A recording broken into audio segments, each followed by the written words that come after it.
बिस्मिल्लाहिर्रहमानिर्रहीम। अस्सलाम वालेकुम नाज़रीन। हुकूमती SOPs को चेक करने के लिए ज़िला इंतज़ामिया फैसलाबाद के ट्रांसपोर्ट अड्डों के मुसलसल दौरों का सिलसिला भी जारी है।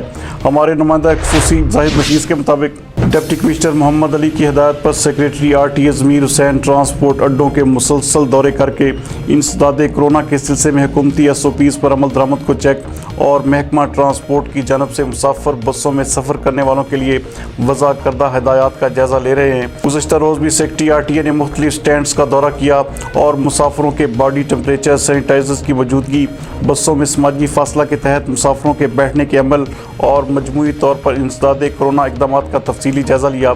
इस मौके पर टिकट लेने के लिए 3 फीट का फासला, बसों के एक दरवाजे से मुसाफिर दाखिल और दूसरे से मुसाफिरों को बाहर निकालने और एक टूर के बाद गाड़ियों को दोबारा डिसइंफेक्ट करने, हवा के लिए गाड़ियों की खिड़कियां खुली रखने को भी चेक किया गया। सेक्रेटरी RTA ने मुसाफिरों से कहा कि वो दौरान सफ़र मास्क लाजमी पहने, जबकि बस में दाखिल होते वक्त 3 फीट का फासला लाजमी रखा जाए, जबकि ड्राइवर्स और कंडक्टर्स भी दौरान सफ़र तमाम ज़रूरी एहतियाती तदाबीर पर मन्नो अन अमल दरामद करें।